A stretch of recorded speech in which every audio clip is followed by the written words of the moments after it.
Permanent hair removal at Anos. Flat 25% off. Call 970-389919. ట్రైన్లో bomb పెట్టారంటే అందరూ పారిపోండి.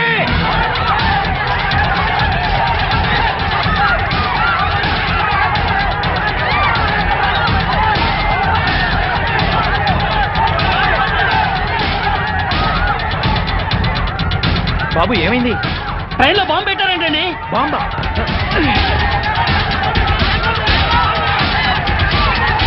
చంపండి.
Come on, hurry up.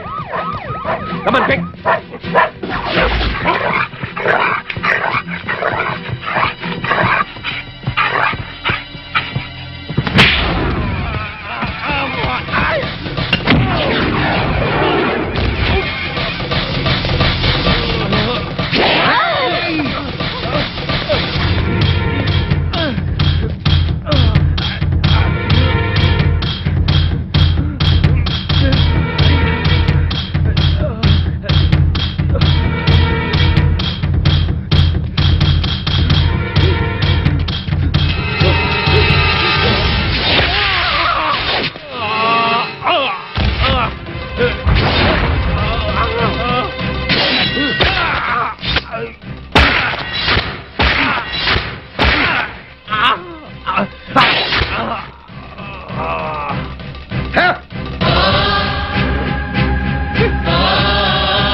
Raghu, yes sir. చూడు,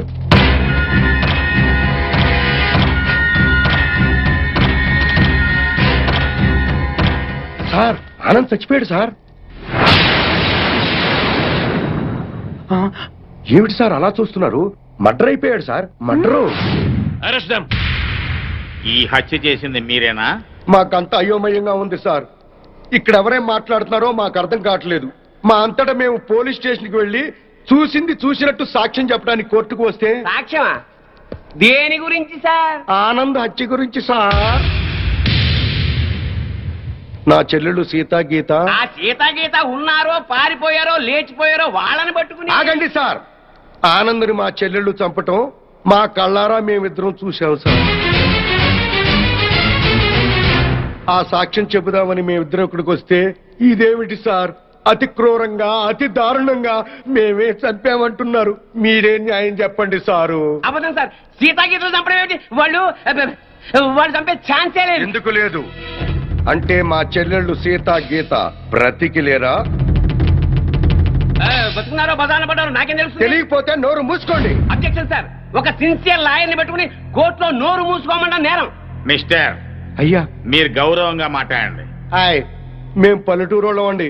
కోర్టులో ఎలా మాట్లాడాలో తెలియక కాస్త నోరు జారామండి. It's all right. అయ్యా లాయర్ గారు, ఇది కోర్టు కాబట్టి బ్రతికిపోయావు. ఇదే బయట అయితే నరికి పారేసేవాడిని. అయ్యా జడ్జి గారు, లాయర్ గారికి సారీ చెప్పానండి. చెప్పాడు సార్. Okay okay. మీరు చూసినంత చెప్పండి. మా చెల్లెళ్ళు ఇద్దరు రైల్వే స్టేషన్ లో రైలు ఎక్కడం చూసామండి. ఆదరాబాదరాగా మేమిద్దరం వెళ్ళి రైలు ఎక్కామండి. ఊరు బయటికి వెళ్ళిన తర్వాత రైలు ఆపి ఆ అబ్బాయిని అతి దారుణంగా చంపారండి. చంపేసి పారిపోతుంటే జరిగిందేదో జరిగిపోయింది, తిరిగి రమ్మని చెప్పావు సార్. మేం రావు, చంపాల్సిన వాళ్ళందరి చంపేసి గాని మీ దగ్గరికి రావు అని చెప్పి వెళ్ళిపోయారండి.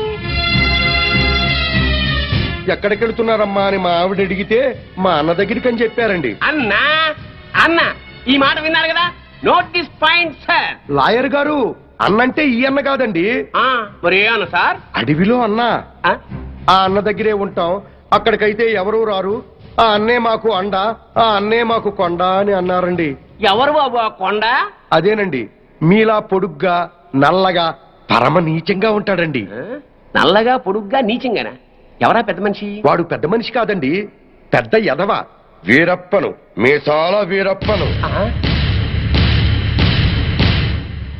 ఎలాగైనా మా అమ్మాయిల్ని పట్టుకోమని చెప్పండి సార్. మా చెల్లెలను పట్టుకుంటే వీరప్పని దొరుకుతాడు, వీరప్పని పట్టుకున్నా మా చెల్లెలు దొరుకుతారు. ఒక్క దెబ్బకి ముగ్గురు దొరుకుతారయ్యా. 3 రాష్ట్రాల సమస్య కూడా తీరిపోతుందయ్యా. మళ్ళీ ఇలాంటివన్నీ జరగకుండా ఉంటాయండి. వెంటనే అడవికి వెళ్ళి పట్టుకోమనండి సార్. కొద్దిగా మన ఇన్స్పెక్టర్ గారిని పోలీసుల్ని అడవికి పంపితే పని అయిపోతుందయ్యా. ఎవరి పని? మీ అందరి పని. ఈ కేసులో మేమే ప్రత్యక్ష సాక్షులం, నిందితురాళ్ల ఆచూకీ కూడా చెప్తాం అని చెప్తున్నా ఈ స్వామి కనకమహాలక్ష్మి దంపతుల మాటల్ని పరిగణనలోకి తీసుకుని ఈ హత్యలో సీతా గీతలు చేశారనే అనుమానంతో పోలీస్ డిపార్ట్మెంట్ ని సత్యమంగళం అడవుల్లోకి వెళ్లి సీతా గీతలతో పాటు వీలైతే వీరప్పన్ని కూడా పట్టుకోవాల్సిందిగా ఆదేశాలు జారీ చేయటమైంది.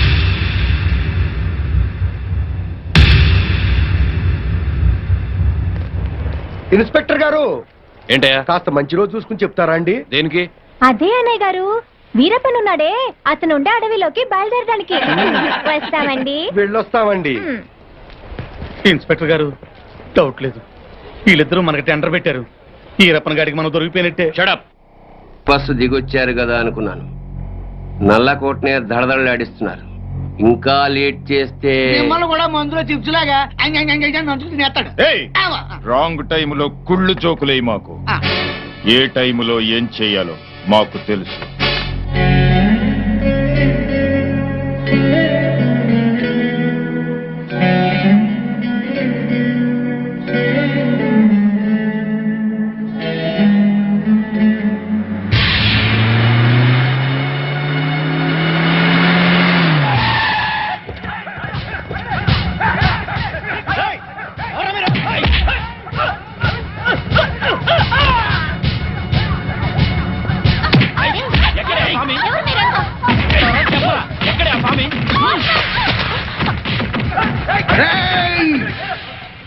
నన్ను చంపడానికి వచ్చి ఆడబడుచుల మీద చేయి చేసుకుంటారా సవట్టల్లారా?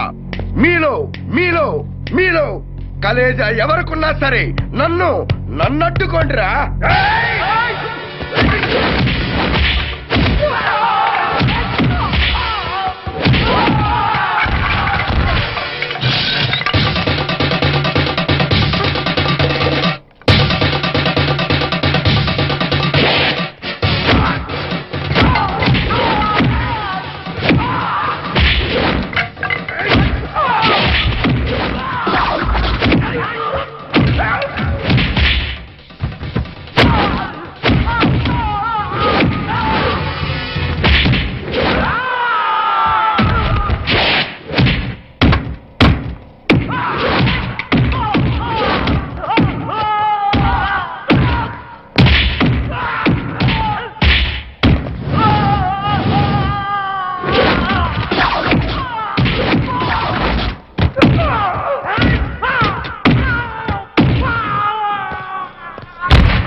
ఎవడరా మిమ్మల్ని పంపింది?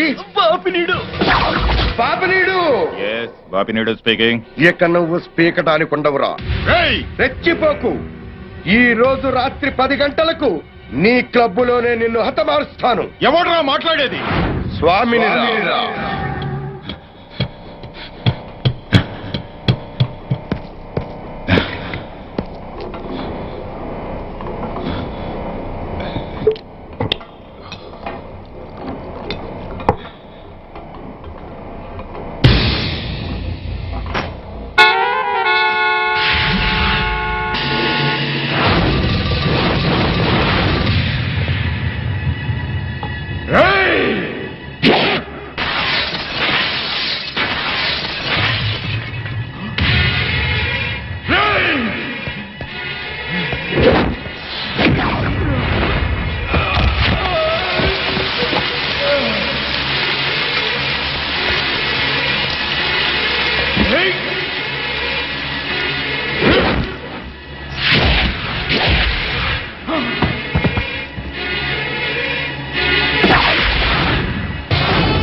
నన్ను చంపొద్దండి. మా ఊరికి వెళ్ళిపోతాం. మా అన్నయ్య దగ్గరికి వెళ్ళిపోతాం.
సార్ ఈ హత్య ఎలా జరుగుతుందంటారు? ఇప్పుడేగా వచ్చాం. ఎంక్వైరీ చేద్దాం. కోటేశ్వరరావు గారు మీరేం కంగారు పడకండి, మనం పోలీస్ సెక్యూరిటీ పెట్టించుకుందాం. పోలీసులు ముఖ్యమంత్రిని కాపాడడానికి నానా పాటలు పడతా ఉంటే ఇంక మిమ్మల్ని ఏం కాపాడతారండి? కరెక్ట్ గా చెప్పావురా బామ్మరిది. నా థింకింగ్ ఎప్పుడు కరెక్ట్ గానే ఉంటుంది బావా. అందుకే ఓ 25-30 లక్షల రూపాయలు నా పేరును పెట్టేవనుకో, ఓ చిన్న ఇల్లు కొనుక్కుని చచ్చిపోయినోడు పెద్ద తిన్నాడు స్టీల్ గ్లాస్ మీద పేరు రాయించుకున్నట్టు నా ఇల్లు మా బావ ధర్మం అని నీ పేరు రాయించుకుంటాను బావా. ఏమయ్యా మంచి చెడు లేకుండా నోటికి ఏదొస్తుంది ఒకేయటమేనా? ఆడెప్పుడు జరిగేదే చెప్తాడు. మీకేమన్నా పిచ్చెక్కిందా? బాలవాక్కు బ్రహ్మవాక్కు అని బామ్మది వాక్కు బ్రహ్మవాక్కు ఏమిటండి? ఏయ్ బామ్మర్ది, ఆ స్వామి వాడి పెళ్ళాం పోతే ₹1,00,00,000 రాయించు, నేను పోతే ఆస్తి మొత్తం రాయించుకోరా. అయినా నీకేం కాదులే బావా, 100 ఏళ్ళు బతుకుతావు. బావమరిది అంటే బ్రతకూరేవాడు అని అర్థం. బతకగోరేవాడు అయితే ఆస్తి ఎందుకు రాయమంటావు? నేను బతకూరినంత మాత్రం మా బావ బతుకుతాడు. ఆ స్వామి బతకనివ్వాలి కదా. అనుమానం లేదు రఘు, ఈ మర్డర్ కూడా ఆ స్వామి చేసి ఉంటాడు. ఇన్ని మట్టలు చేస్తున్నా కూడా మన డిపార్ట్మెంట్ చిన్న క్లూ కూడా దొరకకుండా చేస్తున్నాడు. అది కదా హైలైట్. సార్లు ఏంటా అర్ధరాత్రి పూట? ఏం లేదండి, స్టేట్ క్లబ్ ఓనర్ బాపిరెడ్డి గారిని చంపిన వాళ్ళని నేను ప్రత్యక్షంగా చూశానండి. ఎవరు? నా చెల్లెళ్ళు సీత గీత సార్. అలానా? ఆ. ఎలా చంపారు సార్ తమరి చెల్లెళ్ళు? రోట్లో కందిపప్పుని రోకలితో దంచినట్టు దంచి నీళ్ళల్లో ముంచి చంపేశారు సార్. అబ్బా, మీ చెల్లెళ్ళకి సపోర్ట్ గా ఆ వీరప్పన్ కూడా వచ్చాడా సార్? వీరప్పన్ రాబట్టే కదా సార్ మా చెల్లెలను పట్టుకోలేకపోయాను. అవునా?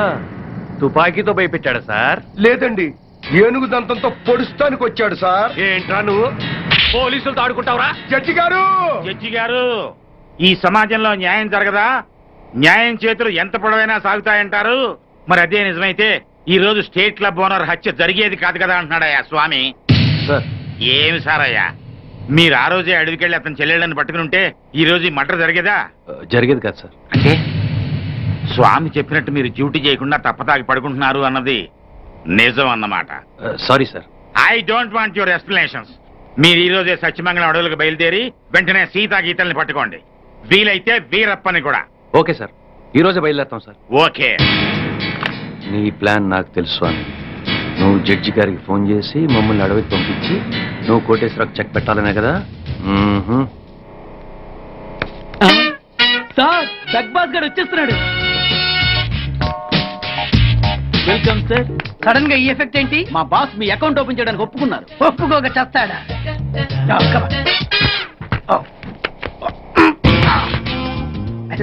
Thank you.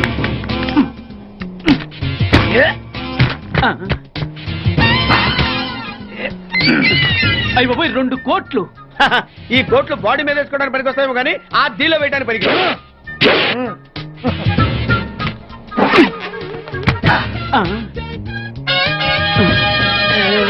అటు అటు.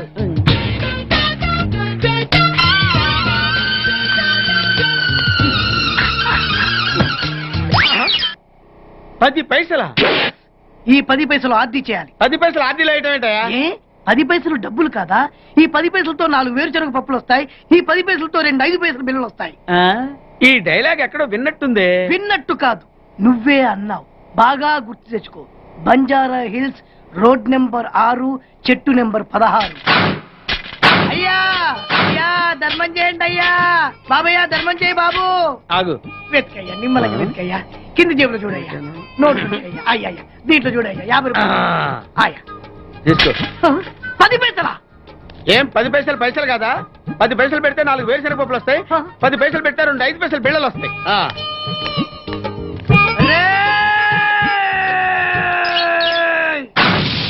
గుర్తొచ్చిందా? ఇది నువ్వు ఇచ్చిన 10 పైసలే. Beggars association president beg boss కే 10 పైసలు ఇస్తే సామాన్య బెగ్గర్స్ కి నువ్వేమిస్తావు? అయ్యగారు, ధర్మం చేయండి అయ్యగారు. అరే నా నెలజీతం వాడికి ధర్మం చేయాలి. అలాగే. Very good. ఇలాగే కంటిన్యూ అయిపో. Thank you sir. నీకు మా అసోసియేషన్ లో మెంబర్షిప్ ఇస్తాం. హలో. రేయ్ కోటేశ్వరరావు, నిన్నీ రోజే చంపబోతున్నాను. ఎవడ్రా మాట్లాడేది? స్వామిని రా. నువ్వెక్కడైనా దాక్కో, ఎంతమందినైనా కాపలా పెట్టుకో, కానీ నా చేతిలో నీ సావు తప్పదని తెలుసుకో. Raghu, yes sir. మన వాళ్ళందరినీ అలర్ట్ గా ఉండమని చెప్పు. Okay sir. నేను వెళ్ళి కోటేశ్వరరావు గారిని చూసాను. అలాగే సార్. ఓకే.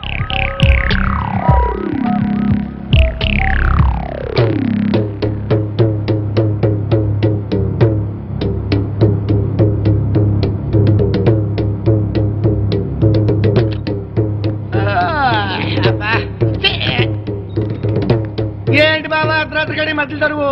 నువ్వు పడుకోవు, ఎవరిని పడుకోనివ్వు. అయినా నువ్వు మధ్యలో వాయించినంత మాత్రాన ఆ స్వామి రావడం మానేస్తాడా? ఆ స్వామి గారు నెరవేరకుండా పోద్దా? ఇదిగా ఎందుకు వచ్చింది తిప్పలు గాని నా మాటిని 4 పెగ్గులేసుకు పడుకో.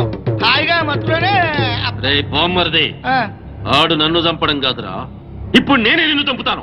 నీ మంచి కోసం చెప్తుంటే నా మీద కాకెత్తావు బావ నువ్వు. ఎలాగూ నీ దరుగు దెబ్బకి ఇంక నిద్ర పట్టదు గానీ ఆ వ్యాట్ సిస్టెంట్ బ్యాట్ ఎక్కడ పెట్టావు?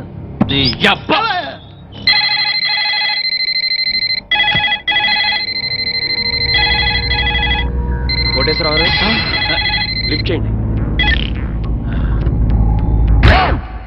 హలో, నేను ఎస్పీని మాట్లాడుతున్నాను. అక్కడ ఇన్స్పెక్టర్ బెనర్జీ ఉన్నాడా? సార్ మీరు పెట్టండి సార్. సార్ నేను బెనర్జీని మాట్లాడుతున్నాను సార్. బెనర్జీ, కోటేశ్వరరావు గారికి వాళ్ళ ఇంట్లో సేఫ్టీ లేదు. మన కంట్రోల్ రూమ్ తీసుకురా with protection. Yes sir. Sir మా ఎస్పీ గారు మిమ్మల్ని మా కస్టడీలో ఉంచమని ఆర్డర్ వేశారండి. వెళ్దాం పదండి. రఘు సార్ అందరిని ఫాలో అవ్వమని చెప్పు. Come on take. Yes sir. Constable రండి, ఫాలో మీ. సార్ మీరు ఎక్కండి సార్. త్వరగా.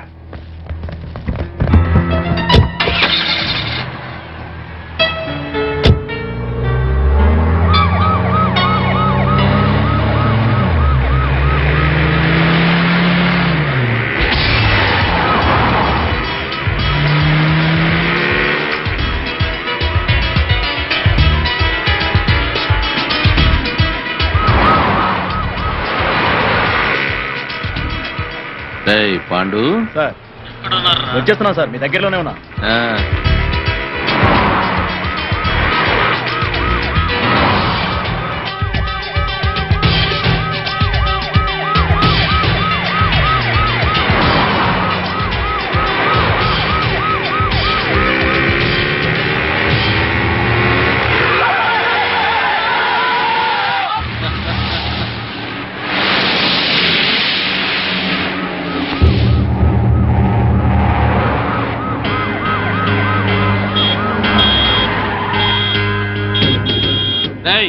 ఏమిట్లా రోడ్డు గడ్డంగా ఆపావు? ఆపలేదు సార్, ఆగిపోయింది.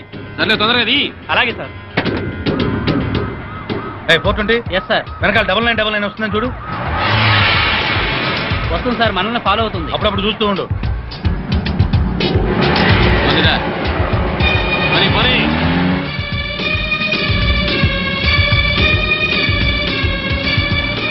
ఏమైపోయిందిరా పోలీస్ జీపు?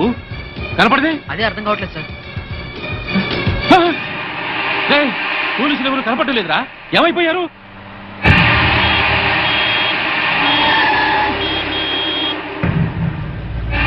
మళ్ళీ వీడవట్రా రోడ్డు అడ్డంగా పెట్టాడు. ఇదేమన్నా పార్కింగ్ నీ బాబు గారు రోడ్డు అనుకున్నావా? పోరంబోకి ఆక్రమించావేట్రా? ఏంద్రా ఏ వినపట్లా? ఏంది అట్టా చూస్తానా?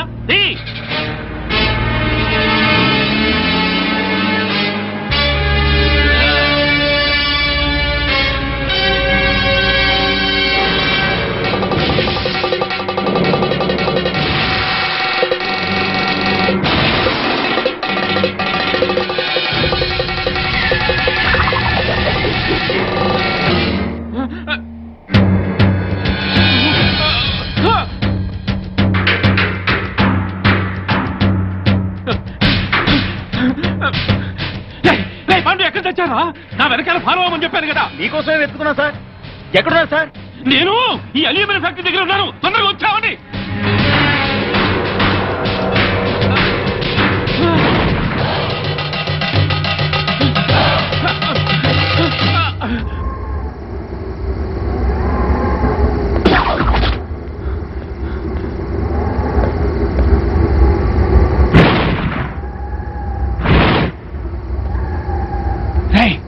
ఎక్కడున్నారా?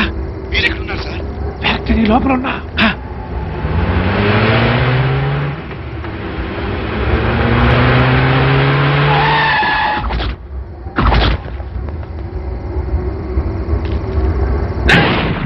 స్వామి, నువ్వు మాస్టర్ ప్లాన్ వేసి పోలీసుల్ని మధ్యలో మాయం చేస్తావని తెలిసే నా ఏర్పాట్లలో నేను ఏంద్ర దిష్టి బొమ్మలాగా చూస్తాను. కత్తికో ఖండగా నరికి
నెక్స్ట్ గ్యారంటీగా తప్పేది నన్నే. నీ మాట విని ఆ పోస్ట్ మార్టం రిపోర్ట్ తప్పుగా రాసిచ్చి నా ప్రాణం మీదకి తెచ్చుకున్నాను రా. వినబడుతుందా? ఇప్పుడు నేను కాపాడవలసిన బాధ్యత కూడా నీ మీద ఉన్నవరే ఉమాపతి. నన్ను కాపాడరా. అరేరా, ఇప్పటిదాకా ఈ కేసులో నా మాటే ఉన్నావు కాబట్టి ఇప్పుడు కూడా నా మాటే విని వెంటనే వెళ్ళి ప్రెస్ మీట్ పెట్టు. ప్రెస్ మీటా? ప్రెస్ మీట్ ఏమిట్రా? ఎస్, నేనిచ్చిన పోస్ట్ మార్టం రిపోర్ట్ కరెక్ట్ అయింది కాదు, మిస్టేకన్ ఐడెంటిటీ అని చెప్పు. చెప్తే మన వాళ్ళని మర్డర్ చేసిన కేసులని ఆ మొగుడు పెళ్ళాల మీదకి రావాలంటే చనిపోయింది సీతా గీతలను రుజువు చేస్తే చాలరా, వెంటనే వాళ్ళ లోపల. మిస్టేకెన్ ఐడెంటిటీ మూలంగా పోస్ట్ మార్టం రిపోర్ట్ విషయంలో పెద్ద పొరపాటే జరిగిపోయింది. నర్సాపూర్ ఫారెస్ట్ లో హత్యగాయింపబడింది 35 సంవత్సరాలున్న ఆడవాడు కాదు, 17-18 సంవత్సరాలున్న ఆడపిల్లలు. అయితే చనిపోయింది మెడిసిన్ స్టూడెంట్ సీతాగీతలు అయి ఉంటారా సార్? 100%, 100కి 100 చనిపోయింది సీతా గీతలే. No doubt about it. నా వలన జరిగిన ఈ పొరపాటును క్షమించమని ప్రజలను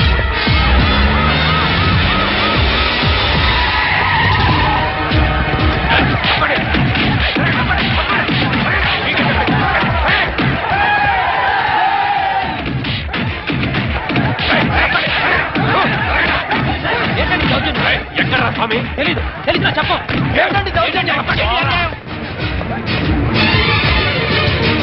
ఎక్కడే నీ మొగుడు? తెలీదు. ఇన్స్పెక్టర్ నార్మల్, పోలీసులతో కోర్టుతో ఆడుకుంది చాలు. ప్రెస్ మీట్ లో డాక్టర్ అంతా చెప్పాడు. మర్యాదగా స్వామిని అప్పగించారా? సరే సరే, లేకపోతే మీ ప్రాణాలు తప్ప అన్ని పోతాయి. బ్రహ్మాండంగా ఉందా నీ ఐడియా? పోలీసులు ఈ పాటికి ఆ స్వామి గారిని అరెస్ట్ చేసి బొక్కలో వేసి ఎరగుమ్ముతుంటారనుకో. మరేంటనుకున్నావు, మనది క్రిమినల్ బ్రెయిన్.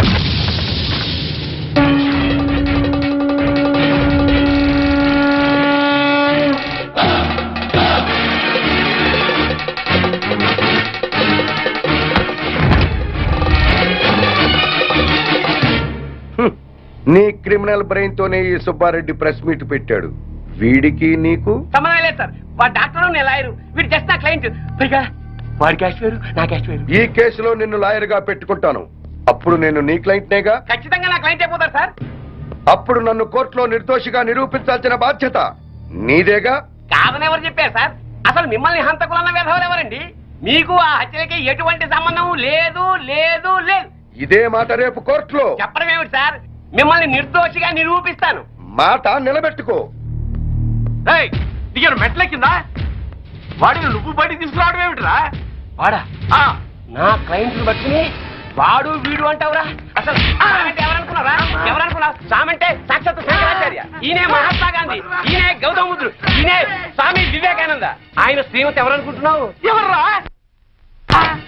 మానవతామూర్తి, మానవతామూర్తి, మానవతామూర్తి, మానవతామూర్తి, మానవతామూర్తి, మానవతామూర్తి. మానవతామూర్తి? అవును సార్. ఈ హత్యలకి నా క్లయింట్లు వేణుగోపాల స్వామి, కనక మహాలక్ష్ములకి ఎటువంటి సంబంధము లేదు. నా క్లయింట్లు నిర్దోషులు సార్.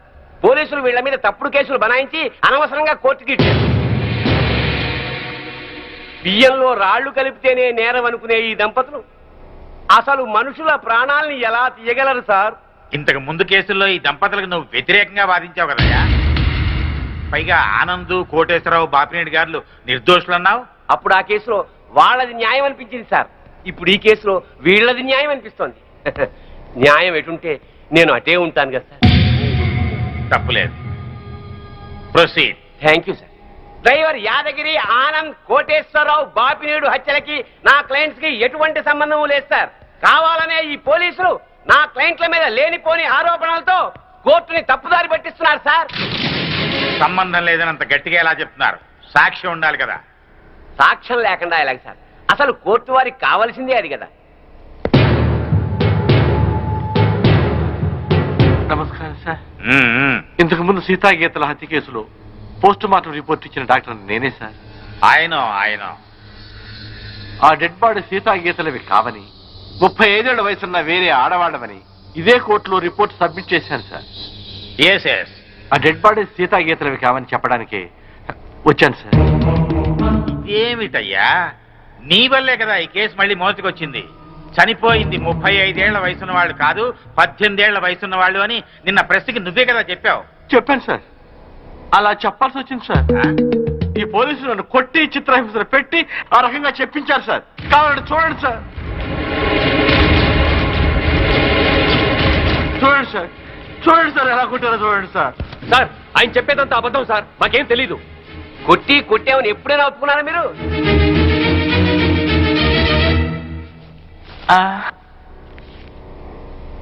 మిమ్మల్ని కొట్టి మీ చేత అబద్ధం చెప్పించాల్సిన అవసరం పోలీసులకే ఉందండి. చాలా ఉంది సార్.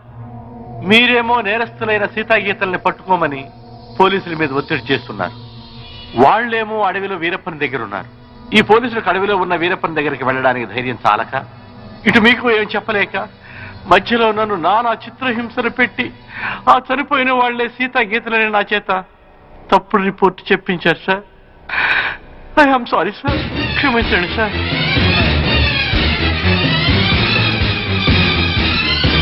ఒక బాధ్యత గల ప్రభుత్వ డాక్టర్గా అప్పుడు ఇప్పుడు ఒకే మాట నిలబడుతున్నాను సార్. కోర్టు ముందు ప్రవేశపెట్టిన డాక్టర్ గారి సాక్ష్యాన్ని పరిగణనలోకి తీసుకుని కోర్టుని తప్పుదారి పట్టించిన ఈ ఇన్స్పెక్టర్ మీద ఎస్ఐ మీద చర్యలు తీసుకుంటూ అమాయకులైన నా క్లయింట్లకి న్యాయం జరిపించవలసిందిగా కోర్టు వారిని సవినయంగా కోరుకుంటుంది.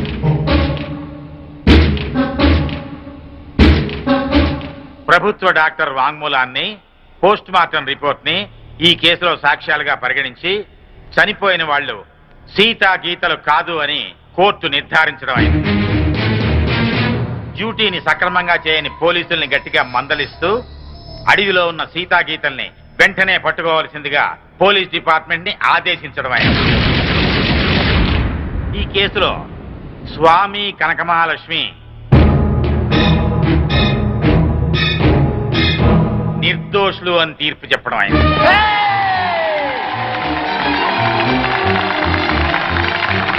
ఆగండి ఆగండి ఆగండి.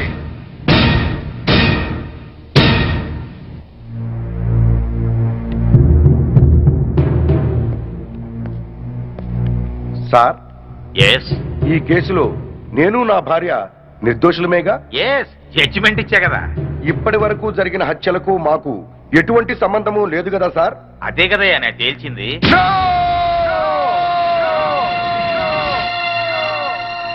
ఆ భగవంతుని సాక్షిగా, ఈ న్యాయస్థానం సాక్షిగా అసలు నిజం చెప్తున్నాను సార్. ఈ హత్యలన్నీ నేనే చేశాను.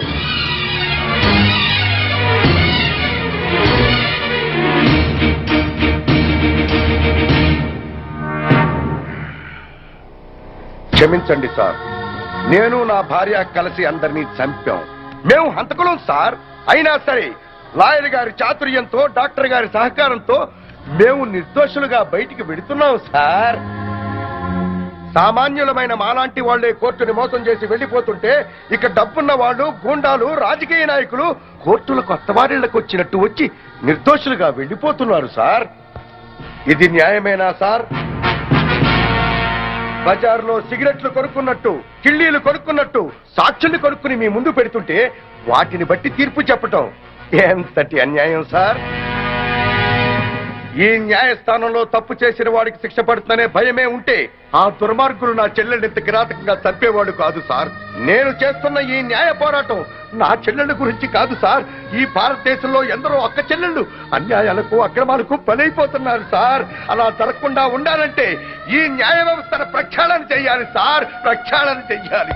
సాక్ష్యాలను బట్టి కాదు సార్, నిజాలను బట్టి తీర్పు చెప్పండి. ఆ దేవుడే దిగి వచ్చి మర్డర్ చేశాడని నిరూపించగలరండి కొందరు లాయర్లు. తాము వాదించేది తప్పని తెలిసి కూడా న్యాయస్థానాన్ని తప్పుదారి పట్టిస్తున్న ఆ న్యాయవాదులకు వేయండి సార్ శిక్ష. భారతదేశంలో ఏ రాజకీయ నాయకుడు ఈ కోర్టుకొచ్చి దోషిగా బయటికి వెళ్ళట్లేదు సార్. కింది కోర్టులో శిక్ష పడ్డా పై కోర్టుకు వెళుతున్నాడు, పెద్ద లాయర్ని పెట్టుకుంటున్నాడు, నిర్దోషిగా బయటికి వెళ్ళిపోతున్నాడు సార్. అంటే మన దేశంలో రాజకీయ నాయకులంతా ఉత్తములేనా? ఒక్కడు కూడా తప్పు చేయలేదా? ఒక నోటు కట్ట పడేస్తే మన ప్రథమ పౌరుడైన రాష్ట్రపతిని అరెస్ట్ చేయమని ఆర్డర్ పాస్ చేసే న్యాయస్థానాలు ఇక్కడ ఉన్నాయి సార్. ఇక సామాన్యుడి పరిస్థితి ఏమిటి సార్? న్యాయాలు ఈ చట్టాలు ఇలాగే ఉంటే ఆడబడుచులు నిండుగా ముసుగేసుకుని ఇంట్లో తాళం వేసి కూర్చున్న మానభంగం చేసి వెళ్ళిపోతారు సార్ ఈ దుర్మార్గులు. అదే చట్టం న్యాయం బలంగా ఉంటే ఒక ఆడబడుచు ఒంటరిగా రోడ్డు మీద వెళుతున్నా కన్నెత్తి చూడటానికి భయపడతారు సార్.